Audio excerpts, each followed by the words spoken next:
The following program was made possible by the generosity of those who have determined to hold fast to the true Roman Catholic religion, as expounded by the Roman Catholic Church before the disasters of Vatican II and the so-called New Mass. Hello and welcome to What Catholics Believe. I'm your host, Thomas Nagley, and with me tonight is Father William Jenkins. He's from the Society of St. Pius V. He's also the pastor of Immaculate Conception Church right here in Norwood, Ohio. Hello, Father. How are you? Fine, thank you, Tom. And yourself? Good, Father. Thanks for being here tonight. Oh, you're very welcome. Father, we have got a few interesting articles to discuss here tonight. This first one is titled, "No Matter How Bad You Think the Corruption Is, It's Worse." And this author, he writes in here that most commentators do not begin to understand the true nature of the problem in the church.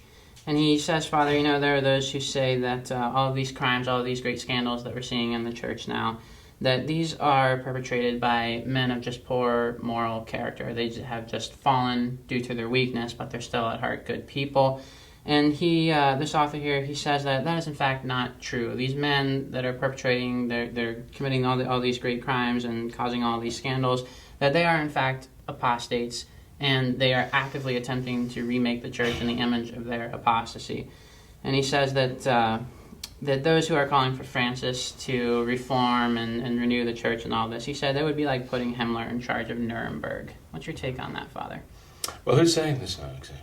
This would be the author of, let's see, where is this from? Peter Kwasinski. Kwasinski? And he's writing for whom now? This is from 1peter5.com. Okay, that's a website of conservative Novus Ordo origins. Right. Yeah. So this is what he's actually saying, that putting Francis in charge of reforming this sexual abuse, I guess I'd have to call them actually a cabal. They talked about the homosexual mafia in the Novus Ordo Church. It goes beyond that. It's an actual cabal of pederasts, really. He says that to put Francis in charge of reforming them would be like putting Himmler in charge of the Nuremberg trials. Okay. Right. Well, I guess that says quite a bit. And, of course, I'd have to agree with him and even go beyond that. In fact, I saw that article, and I think he even gives a list of those he's talking about, right? And they're all Novus Ordo bishops, right? Not priests, right? Yep. He gives a list of these men, he says, are a ring of criminal Nancy boys, and then he calls them that in the modern church, right?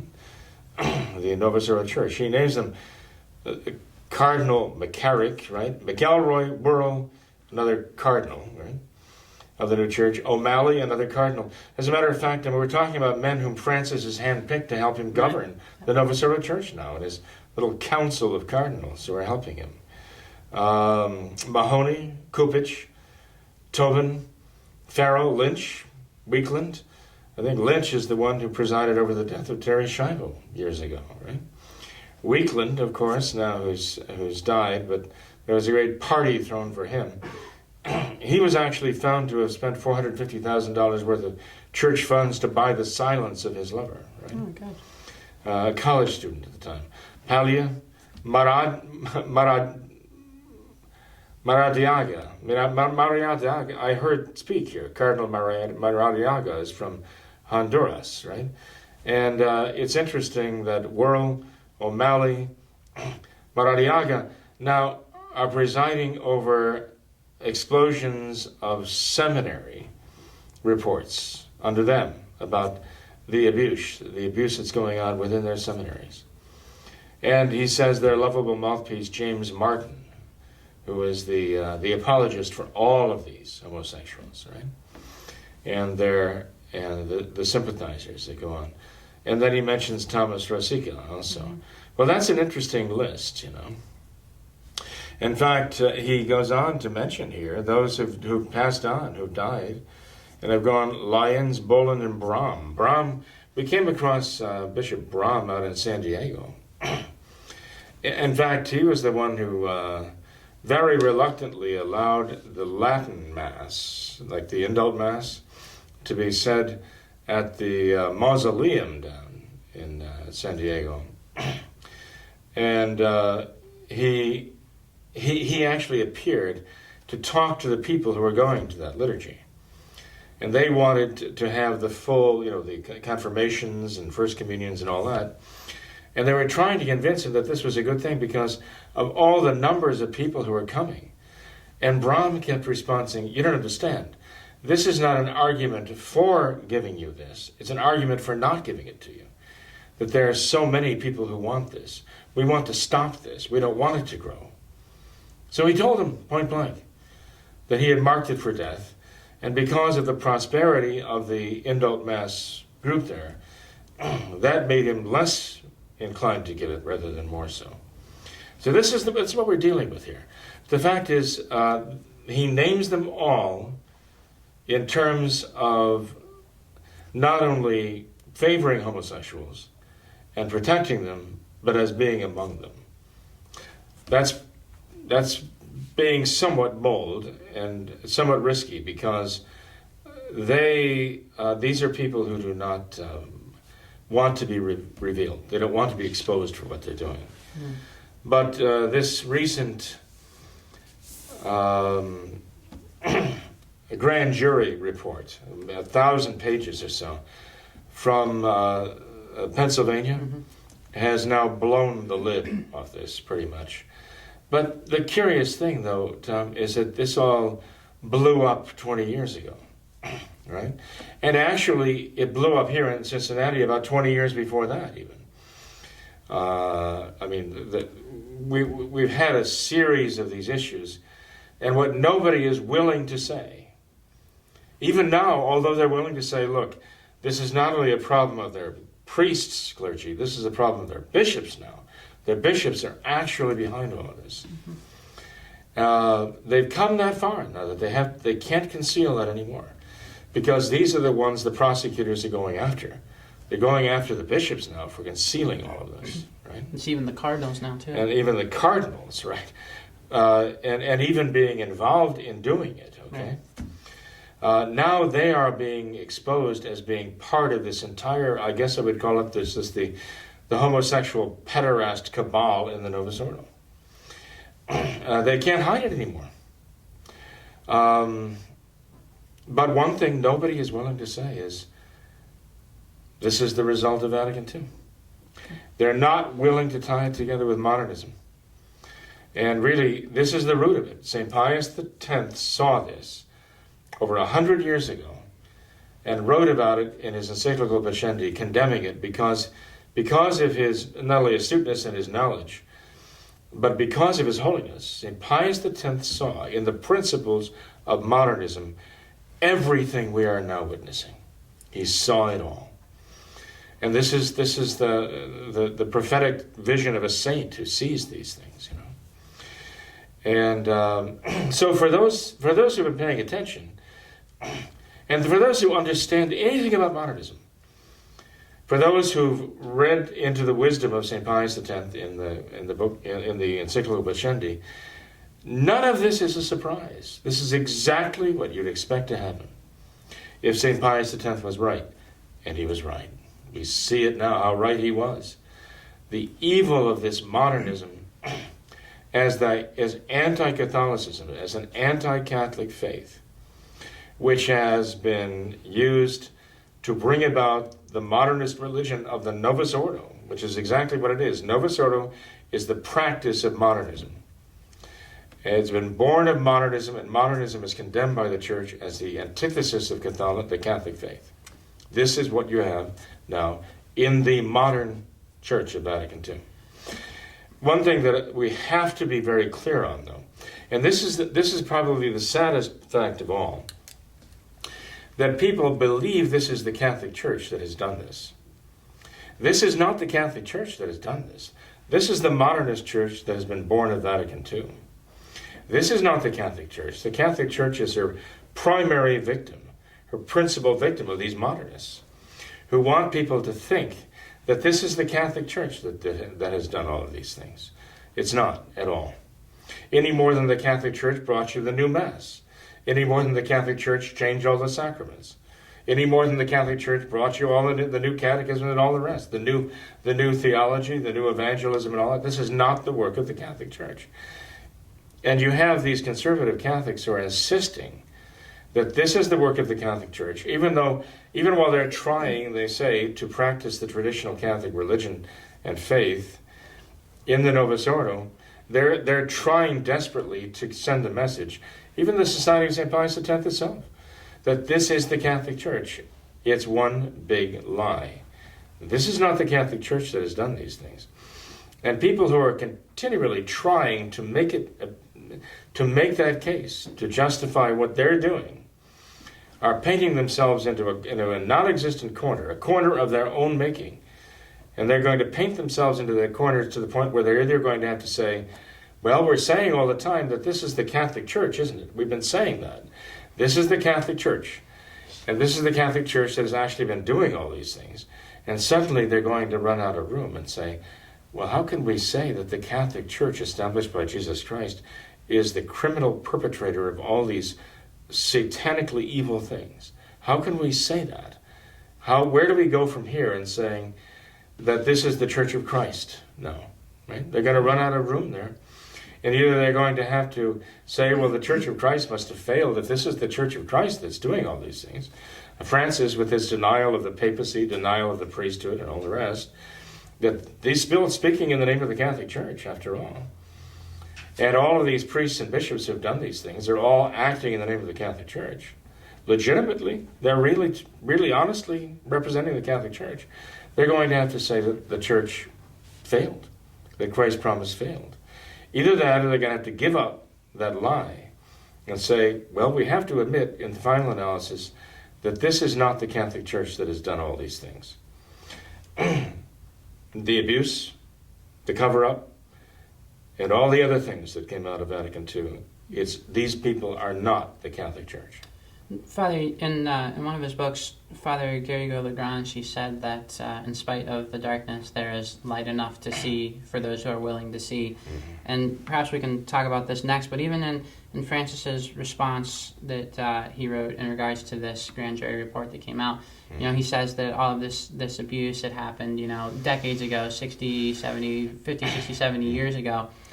And you think about it, that's right around the time of Vatican II. Sure. And these were the years of preparation for Vatican II, the years of Vatican II, right the years that came after mm-hmm. Vatican II. Mm-hmm. Exactly. And you look at this Novus Ordo church, this new church, they titled it themselves the Novus Ordo, a new order. We got the new Mass from it. We have new Rosary from it. We have new sacraments. We have the new Stations of the Cross. All of these new... We have the new morality. All of these new things. Mm-hmm. And like Father Garrigou-Lagrange said, there's light enough to see for those who are willing to see. And it seems crystal clear. Well, one Novus Ordo bishop who's just spoken out very, very clearly is the Novus Ordo bishop of Madison, Wisconsin. And that's very ironic, because 20-some years ago, there was a priest murdered in Madison, Wisconsin. I'd met him. Father Kunst, I think his name was, right? He was murdered in his own rectory. He came in one night. He was set upon. There are all kinds of theories. Police investigation is stalled. He was a very powerful man, large and strong.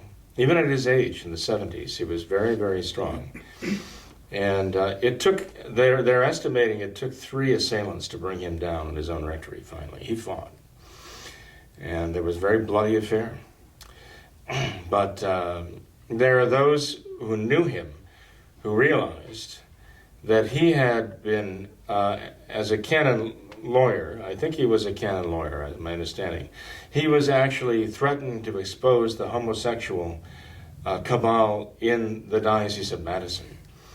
And to this day, there are those who insist that it was a satanic group of homosexuals, actually, who are into Satanism, who decided that they were going to take him out in order to prevent him from blowing the whistle on them, uncovering the evil going on even there. So here we are now, all these years later, and we are seeing a Novus Ordo bishop of Madison sounding the alarm about we have to stop justifying sin. Well, although I agree with much of what he said, that we have to stop justifying sin. We have to call sin what it is, condemn it for what it is, hate sin, say that yes, there is mercy, but only where there is repentance. I mean, he said some very Catholic things in his denunciation. But my question is, number one, where has he been all this time? Right? Why has he been silent all of this time and is only speaking out now after this grand jury report has just manifested to the world how evil it is? By the way, now Pennsylvania, and this grand jury finding in Pennsylvania is ready to be followed by New York. Knows what other states are going to start going to the same route and talking about the hundreds of priests, of modern Novus Ordo priests, God forbid that they're really ordained priests, who have been abusing the children there. And when we say children, we're talking primarily about seminary-age young men. They've reached the age of puberty, so we're not talking about, for the most part, 6, 7-year-old children here. For the most part, we're talking about perhaps 15, 16, 17-year-old men. Okay, the vast majority of them were those. And about 80% of the cases were homosexual cases. They were not heterosexual cases.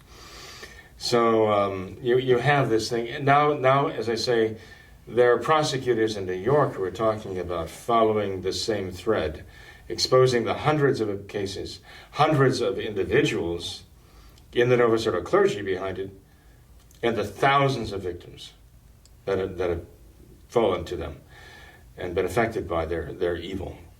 So again, this is it is blown up in Pennsylvania, and now it is threatening to just become like an atomic. That was like conventional weaponry now.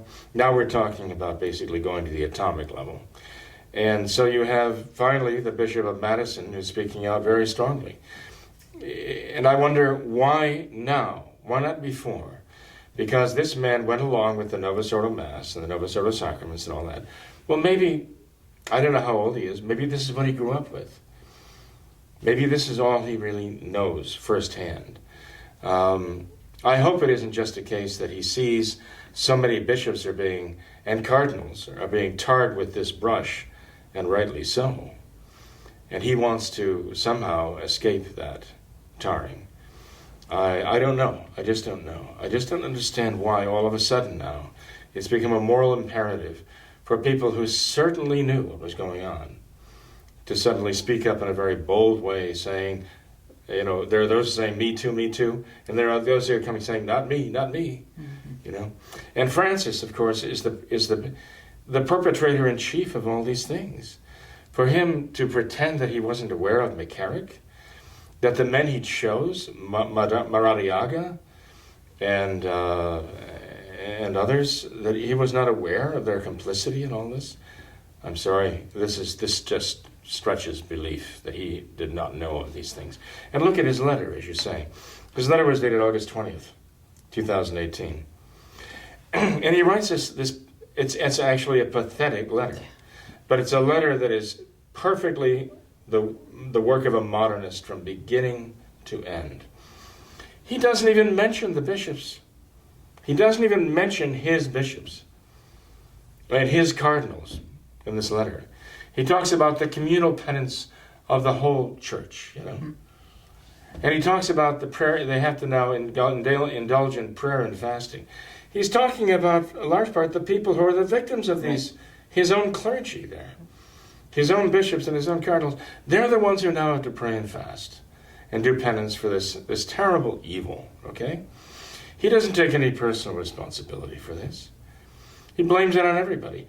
This is the typical leftist liberal view. Society. We're victims of society.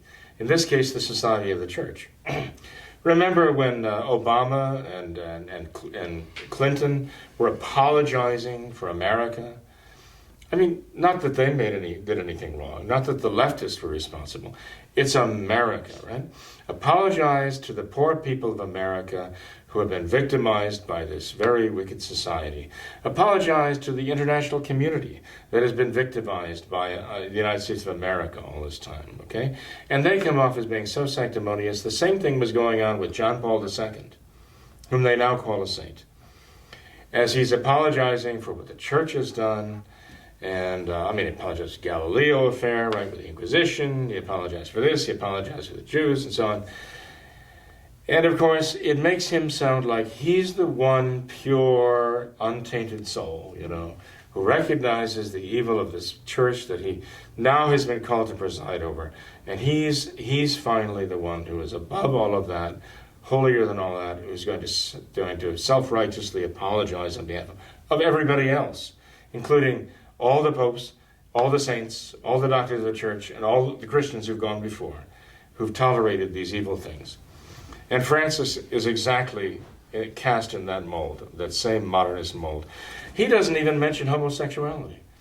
He doesn't even mention it once in this. He you know what he blames it on in his letter? He blames it on clericalism. Well, this was his favorite punching bag the whole time. He blames it on the idea that there is a group of people in the church who actually are apart from others. Okay? He calls them here like the elite. Okay? And this clericalist idea that they have some special status in the church, he wants to destroy that. What he's actually doing is he's destroying the priesthood, right, as Christ established it. He's been hammering away at the idea of the priesthood to destroy the very concept of the priesthood. And he's doing a great job as a real modernist. He's destroying the concept of the papacy. Right. And with his modernist concept of the papacy, which is totally antithetical to the Catholic idea and to Christ's idea, right, what Christ established, he is hammering away at the whole idea of the priest. And the idea is not the priest as being like a privileged member of the Catholic society, but having a special responsibility before Christ. Read the Silva, or the Duties and Dignity of the Priest by St. Alphonsus Liguori, and you see what the priest is required to be, the holiness of the priest. And you see what they produced by this. This whole notion of the priest being nobody special, he's there merely as a servant. And the idea is not only that he is due no great respect, but the fact is he has no they've destroyed whatever self-respect their priests have. And they have no powers, special powers or status in the church that God expects anymore from them, except to be the lowest of the low. And that's what they've become. And that's what they get in their bishops, and that's what they're getting in their so-called cardinals now, too. And, Father, if this is Francis's goal to destroy the priesthood, does not this abuse crisis, does not this play perfectly into that scheme? What does this do but just totally destroy the sanctity of the priesthood? It totally debases them. And I even recently read some kind of Novus Ordo article in response to this abuse crisis in this grand jury report, and they were saying, well, this seems really bad, but if you take a step back and view it through a wider lens, in fact, the rate of abuse in the Catholic Church is about on par with the rate of abuse in society as a whole, and it's actually even worse in the educational system here in America. So we shouldn't really be. Well, that's what they were saying even 20 years ago. 4%. It's about that in normal society. So already they were saying they weren't going to expect any more of their priests than they were from anybody else in the world, Catholic or non-Catholic. This is their standard of judgment now. But this is what the modernist does. But the fact is now they realize that they opened the floodgates for the homosexuals to come in, take over the seminaries, the Pink Palace in Baltimore and the other, where the seminarians actually call each other Nancy and Petunia, right? And even, I think Malachi Martin, with everything else going on, years ago, he came out and he said publicly that Donald Wuerl's name in the group is Donna, that he's actually referred to as Donna by his fellow clergy.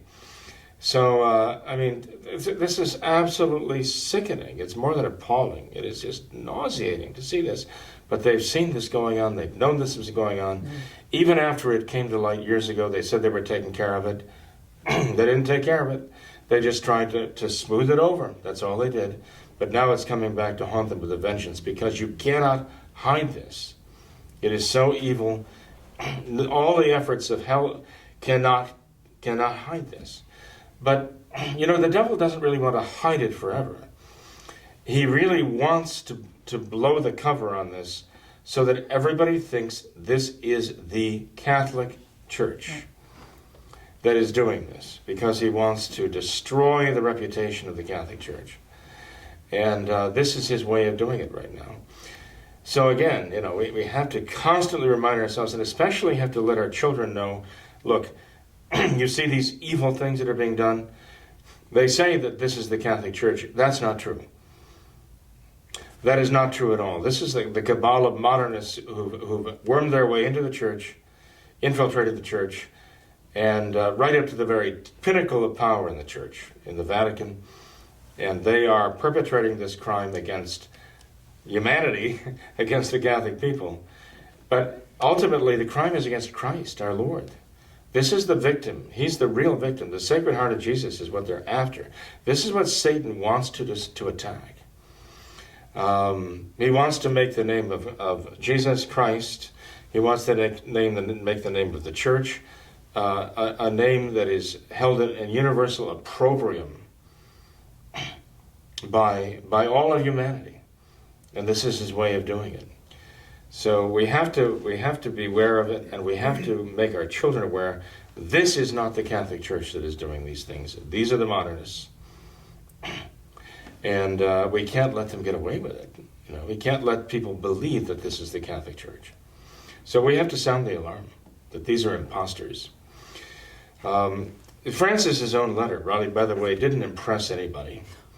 Even his conservative Novus Ordo devotees there, who are desperately trying to dress him up, as some kind of a Catholic, in spite of the fact that they can't make him sound like one.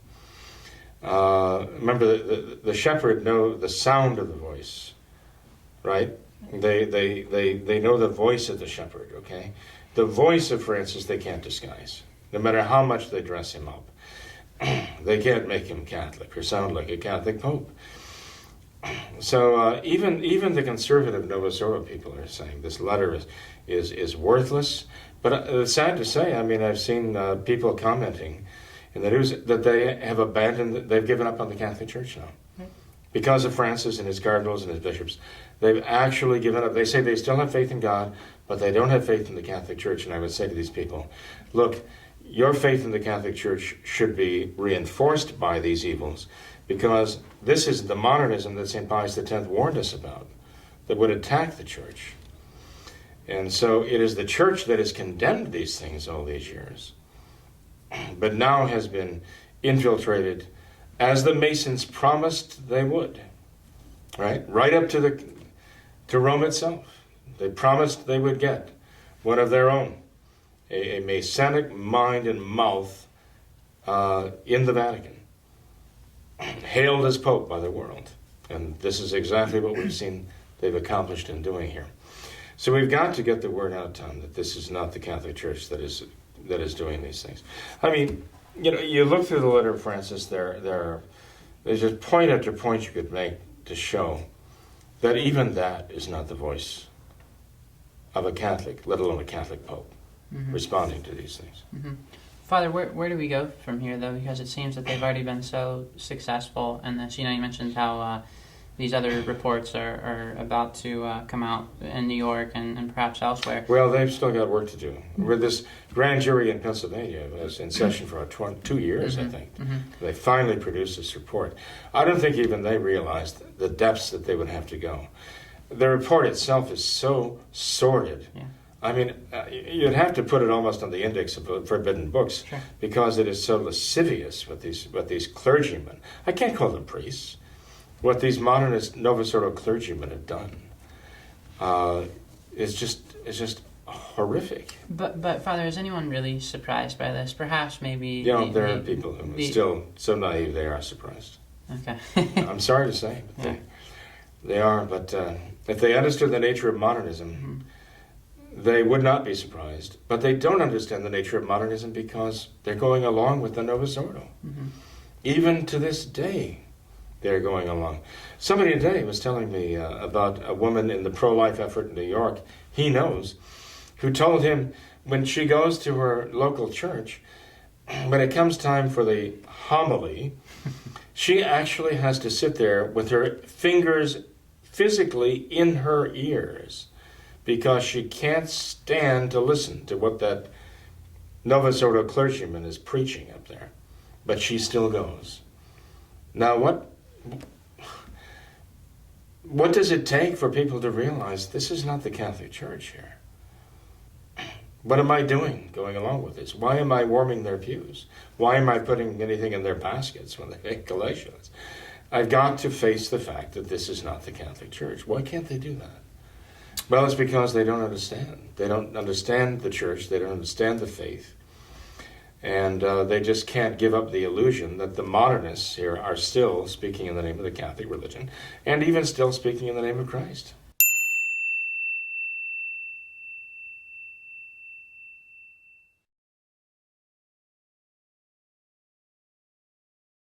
And perhaps rather they see no other alternative. Archbishop Lefebvre, he was kind of made out to be some terrible criminal, some apostate. And no doubt the propaganda has done its evil work with them. Yeah, and it just seems that... But they should realize that the ones who've been telling them that are the ones who are doing these evil things and protecting the evil, So if they put 2 and 2 together and came up with 4, they'd say, the people are telling me, the Archbishop Lefebvre and the traditional Catholic effort and those trying to hold on to the traditional faith, that they're evil, but look what they're doing. So why would I trust their condemnation of traditional Catholicism when I see what they are doing to the Church? Another mindset, Father, that I've often encountered is there are some Novus Ordo Catholics who are willing to admit, yes, things are really bad, I don't like the way things are going, but I don't have any other alternative. We get emails all the time from countries all over the world. They say, I go to my local Novus Ordo parish, I hate it there, I don't like the way things are going there at all, but I have no other alternative. There's no Society of St. Pius V around here, there's no traditional options. I suppose this is better than nothing at all, and so they continue to stick with it and They are complicit to a fraud. Yeah. What should they do, though? They should stop going to that Novus Ordo fraud. And have nothing at and all. refuse. But what did Catholics do during missionary times? Right here in Cincinnati, up until 150 years ago or so, these were really missionary times for the Catholics here. And large parts of the United States, large parts of the world had no priest. They might see a priest once every 6 weeks, 6 months, maybe even 6 years. What did they do? Did they say, well, I guess I have to choose the next best thing. I think I'll go to the Lutheran Church instead. No, they didn't do that. They realized this was wrong. And so it is with those who still have the traditional faith, those who still have the true Catholic faith, should realize, well, just because I don't have access to a traditional Catholic priest or a traditional Catholic chapel within easy reach, every Sunday, doesn't mean I can't travel, even if I have to go 100 miles or more to a traditional Catholic Mass once every month or 2 months or 3 months. What I should do is start trying to find traditional Catholic people in the area who still have the traditional faith and organize them and go to the traditional Mass and hope that we can eventually bring a traditional priest to where we live. This is what people have done before. Many of the missions that we have and the chapels we have now started that way by people who are willing to make the sacrifices to do what Catholics used to do routinely in missionary countries. But they never said, well, I guess I can't practice the traditional Catholic faith because I don't have a priest that often or access to a chapel. I guess I'll just have to become Presbyterian. Or I guess I'll just have to become Jewish, or I'll have to become Muslim, or whatever it is, just because this is the way it is. Imagine if people thought like that who are in Islamic countries who don't have access to real Catholic worship. They said, well, I guess I'll just become Muslim. That whole idea is ridiculous. And so when you hear somebody here in the United States, for example, saying, gee, I'm 2 or 3 hours away from a real traditional Catholic chapel, and I don't get to see a traditional Catholic priest that often, so I guess I'll just have to keep going to the Novus Ordo. These people do not have the beginning concept of what it is to be a Catholic, if that's the way they're thinking. Sure. No, that's not what Catholics do. That's what the Novus Ordo does. That's exactly the Novus Ordo thinking that got us into this mess, the modernist thinking. And, on top of that, we have the Society of St. Pius X, and who is trying to get back in, like under the big umbrella, the big tent of the Novus Ordo, and the Fraternity of St. Peter that is under the big tent of the Novus Ordo already, right? And these are actually in some ways the worst alternative of all, because these are people who will tell you in many cases, they will tell you that the Novus Ordo is not the Catholic religion, the true traditional Catholic religion, and modernism is definitely not the true Catholic faith. But we can still be part of the church that is modernist and is the Novus Ordo. In fact, they will tell you that we can find our place within that church, for which modernism is their new religion, their new faith, and the Novus Ordo is the new religion that is the practice of modernism. They brought in all of these changes under the magic words of aggiornamento, making the church relevant to the modern world, all of the buzzwords of modernism, exactly what they used as their justification to make the changes they did. The Mass, the sacraments. Remember, the first sacrament they changed was not the Holy Eucharist, wasn't the Mass. It was the priesthood. That's the first thing they changed. That's why I say, when we see Francis denouncing clericalism, that's what he's trying to destroy. Right. He's out to destroy the priesthood, because you destroyed the priesthood, and you basically destroyed, you undercut the entire sacramental order there. Mm-hmm. And the priest who acts in persona Christi, in the person of Christ at the altar to consecrate the Blessed Sacrament, you destroyed that priesthood, and you've just destroyed that. This is what the modernists have been after all along. So the point being, Tom, if we cannot pretend that we can be a part of this Novus Ordo religion. We cannot pretend that we can be part of a church that has a new faith of modernism, and that is what they call the ordinary form for them.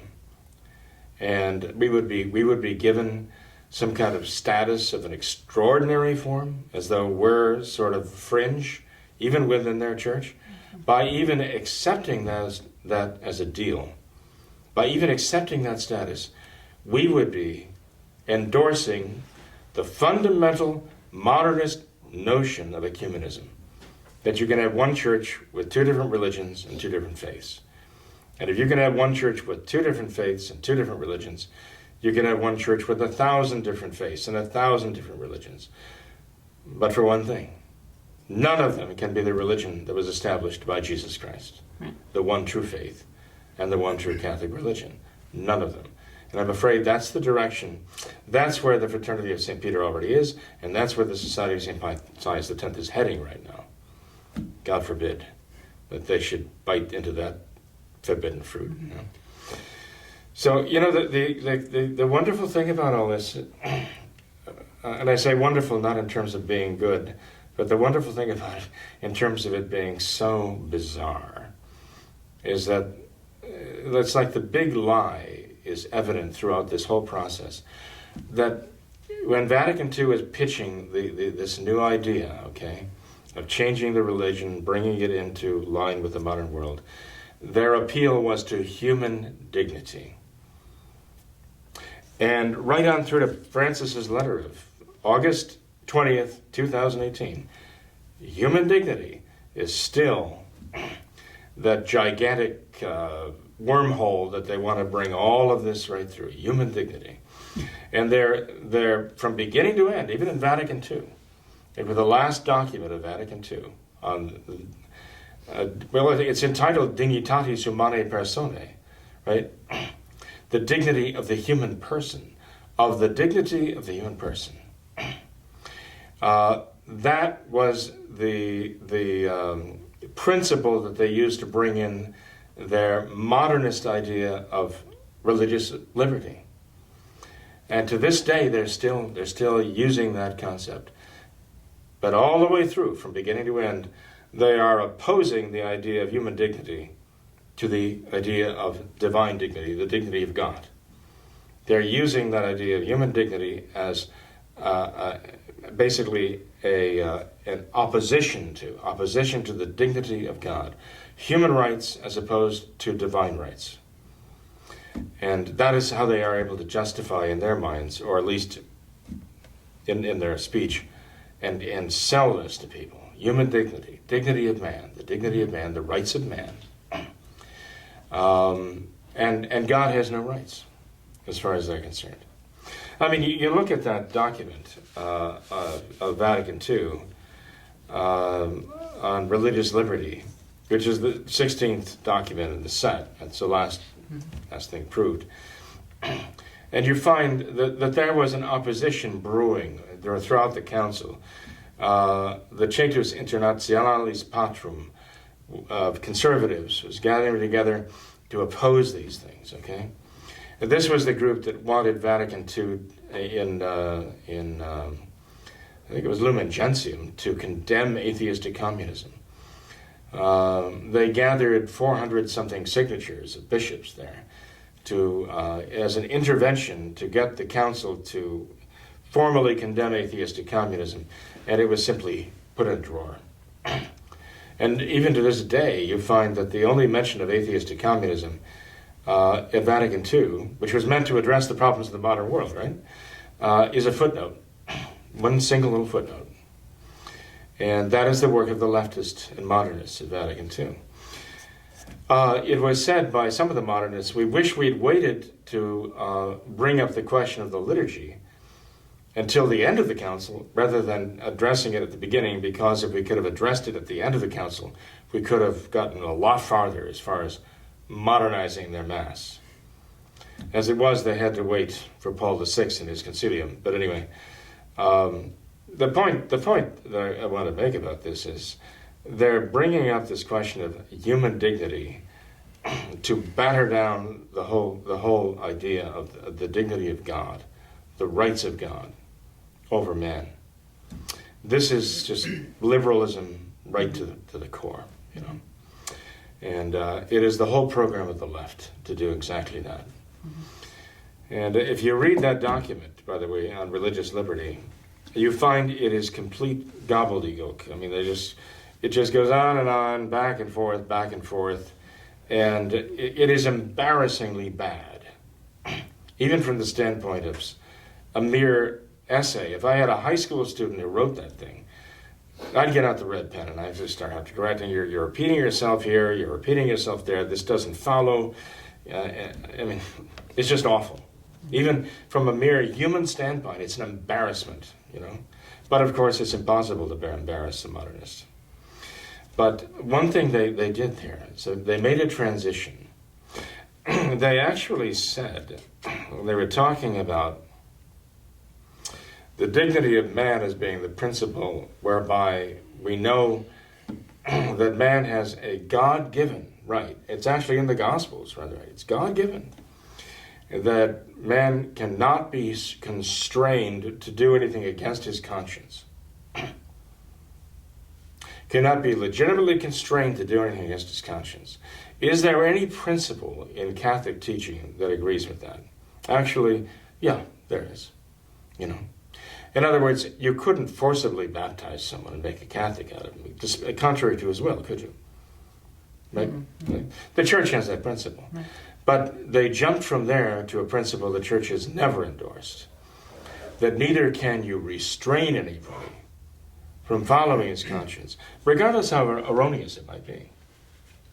The Church has never, ever taught that idea. But this council document brings that home and says, this is part of that same religious liberty that is found in the Gospels. It's divine revelation that a person can not only not be constrained to act against his conscience, but he can't be restrained from doing something in the name of religion that he believes is right.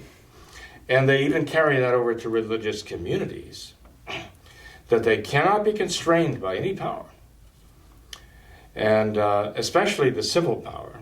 But by any other power, they can't be restrained from doing what they're following their doctrines and preaching their doctrines. Now, this is something that the Church not only has never approved, this is something the Church has condemned. And if you look at the history of the Catholic Church makes it very clear. Yes, there have to be constraints. There have to be restraints on people doing things that are against. For example, if you get the First Church of Satan and they want to make abortion their sacrament, you have to restrain that. It's something evil, you know. But the Vatican II document now repeats over and over again, by the way, when it talks about whether it talks about the right of religious liberty to be free from constraint or to be free from restraint, it always says again, according to the demands of public order, which is very interesting because it actually does something very evil. Because it actually brings under the control or the name of the demands of public order, that is bringing under civil control, the power of civil government, to not only control the question of the restraining a person, but constraining a person to act against his conscience. It brings that under civil control also. But when you go back and read Pascendi of Pope Pius X, he talks about this. He talks about bringing religion under the control of the civil power. You know, people do not, we should actually do this a little bit more in depth to show the modernism in that document, Dignitatis humanae personae, on the right of religious liberty, and the language that is used there. Because Pope St. Pius X says that the modernist says that as far as the individual's personal belief and religious experience, these are things that are not within religious control, because they're very personal to the individual. But insofar as the person will manifest his religion in society, then his religion is subject to the control of civil government, insofar as he will actually practice his religion in any public way. So St. Pius X is warning that this is what the modernist is really wanting to do. Here we have this document on religious liberty now that comes out in 1965 and is approved by Paul VI. And it does exactly what St. Pius X said it would. Under the guise of granting religious liberty, it actually takes it away. It says that the civil society, for the sake of public order, has the right not only to restrain someone from acting according to his conscience, but it actually has the power to constrain him to act contrary to his conscience. They extend that right to civil government. You don't hear people talk about that too often. But the language that is used in the document, the language talks about when the religion is actually practiced in the social sphere, then it is subject to the civil government's control. It's exactly what St. Pius X is saying. That's where the modernist is going with this. So people do not realize, they think, oh, religious liberty, oh, how wonderful, that's exactly what we need. As Catholics, we need that liberty. They don't realize the principles that the modernists are sowing in these documents are the undoing of the Catholic faith, the undoing of the Catholic religion, the undoing of the Catholic Church. It would be the undoing of Christ if we allowed them to have their way. We can't let them do this. There's a lot more in that document that needs to be revealed. But this is why, the conservative, this is why the modernists at Vatican II found it necessary to alter this document by adding paragraph after paragraph after paragraph about how God has determined how we are to believe and worship Him. God has determined this. We have an obligation and conscience to find this and worship Him in the one true religion. So the conservatives would vote for this. But then they take off on this totally different track that negates everything they said. After talking about the rights of God, now they propose again the dignity of man and the rights of man in opposition to the rights of God. And that's what that document is doing. Like all modernist documents, that's where it begins, that's where it ends. Father, this misconstrued idea of human dignity, it seems to be nothing more than the original temptation in the Garden of Eden. You shall be as gods, and there's so much confusion with just this basic idea, especially here in America. This idea of religious liberty and religious freedom and that, and I believe it was just in Arkansas, perhaps, or one of the states here. They set up the Ten Commandments at the State House, and so the Satanists were jealous of this, and so they decided to employ their religious liberty and set up their idol there for worship at the state capitol, I believe. And you see this just so much misunderstanding with this basic idea, and they all cite religious freedom, liberty, the First Amendment. That's not liberty. What that is anarchy. When truth and error have equal rights, that's anarchy. Liberty and freedom is when the truth has its rightful place. And there's such just a basic misunderstanding. You have all these libertarians here in America who are so obsessed with this idea of liberty and freedom and all this, but really what they're advocating is anarchy. It's the exact opposite, because anarchy, like you always say, anarchy leads to tyranny. And what is tyranny but the complete negation of freedom, the complete negation of liberty? Well, the example that you used, Tom, right, of the Satanists coming forward and saying, we're going to propose our ideas now in the name of religious liberty, right? Do you realize where this is going now? In the name of the Catholic Church, these pedophile and preterist priests and bishops are doing these evil things. And so the civil government, to impose public order, could get to the point where it say, we have to suppress this Catholic Church because look what it's doing. Right. And actually the Satanists are the ones who are leading us in the right direction now, to free us from this evil church that is abusing our children. All in the name of public order, and all in the name of the modernists who are doing these evil things. This is really what they're after. They're looking to get the church suppressed because the name of the church is so completely degraded by what they're doing that the church is going to be charged, going to be found guilty, going to be condemned, going to be driven underground, right? And what is going to be exalted in its place? The religion of man, human dignity. You know, you look at the message of these people, these modernists, about human dignity, and you see what they're doing. How's that That's human dignity? Yeah. This is how they apply their principles. This is what these very bishops do, who are imposing Vatican II and its aftermath on all the people.